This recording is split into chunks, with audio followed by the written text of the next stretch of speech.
Yo les roosters, nouvel épisode des experts roosters aujourd'hui et on est parti aujourd'hui pour couvrir un exercice pas très connu, le pin press basé sur l'explosivité. Let's go!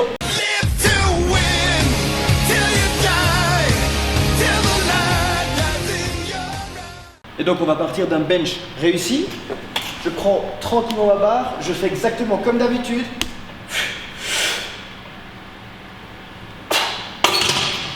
Et maintenant j'augmente les charges et on va illustrer le problème. Ici ça va être un problème d'un manque d'explosivité en bas du mouvement. La phase excentrique, il n'y aura aucun problème. Et ici,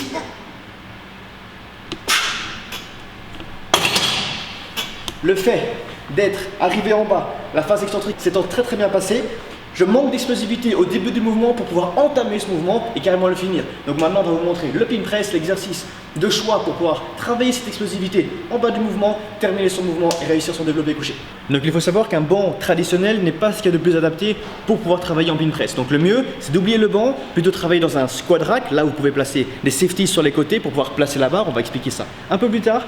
Et donc on est parti dans le squat rack, je vais vous montrer comment installer ici les safeties sur le côté, le bench à la bonne hauteur. C'est parti! Donc tout d'abord vous venez prendre un banc, vous le placez dans le squat rack bien au centre. Et pour ce qui est des sécurités, donc les barres placées sur le côté, veillez bien à ce qu'il y ait encore un espace entre le banc et la sécurité. L'espace pour pouvoir justement en profiter pour pouvoir placer la barre. Donc vous voyez qu'il y a encore un petit espace entre mon buste et la barre, tout simplement pour que quand je m'installe et que je serre ici les fessiers et la ceinture scapulaire derrière, cette fois la barre repose sur mon plexus solaire, être une bonne base pour pouvoir presser et commencer le pin press. Et donc pour ce qui est de cette variation, il faut vraiment être focus sur la phase concentrique. On bosse l'explosivité de la phase concentrique. Donc le plus important, c'est de pouvoir essayer d'être le plus dynamique, le plus explosif possible en bas du mouvement pour pouvoir vraiment donner le plus possible d'élan à la trajectoire de la barre et pour rendre le lift ainsi beaucoup moins dur. Pour cela, on va choisir un pourcentage de travail entre 55 et 65% de son max au développé couché. Et on va également essayer d'éviter de faire énormément de reps parce que pour être le plus explosif possible, on ne va pas pouvoir être explosif sur 20 reps, 25 reps, ça sert à rien. Donc autant faire 4, 5 à 6 répétitions pour plusieurs séries. Donc vous augmentez le nombre de séries, vous diminuez le nombre de reps et comme ça vous serez le plus explosif possible. Et donc pour ce qui est du mouvement en lui-même, c'est exactement la même position, la même installation que pour un développé couché normal. Je rentre énormément, je serre les fessiers, je serre la ceinture scapulaire, les mains sont au même endroit, j'inspire et j'explose. Une fois que je redescends, je ne profite pas du rebond des safeties pour pouvoir repartir, non, j'attends. J'attends. Donc on part vraiment de vitesse zéro. Le fait d'attendre, de pouvoir prendre sa respiration, on coupe tout momentum, tout élan et c'est vraiment à partir de l'explosivité en zéro du mouvement qu'on va pouvoir gagner en élan, en dynamisme.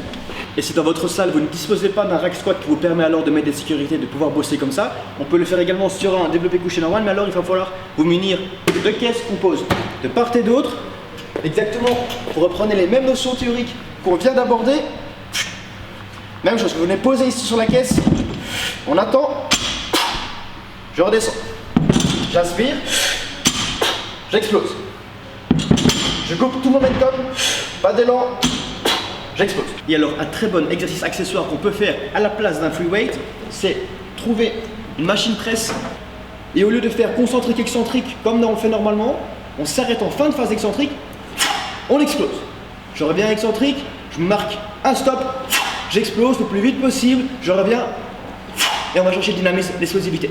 Et alors une astuce à bien retenir pour gagner en explosivité, c'est de contracter à fond la ceinture scapulaire. Parce que plus on va être tendu, serré au niveau des muscles du haut du dos, plus on va être bloc, rigide, et plus la base à partir de laquelle la barre va pouvoir partir, exploser, sera forte. Et plus elle est forte, plus la trajectoire de la barre sera propre, et plus elle est propre, plus l'explosivité du lift sera optimale.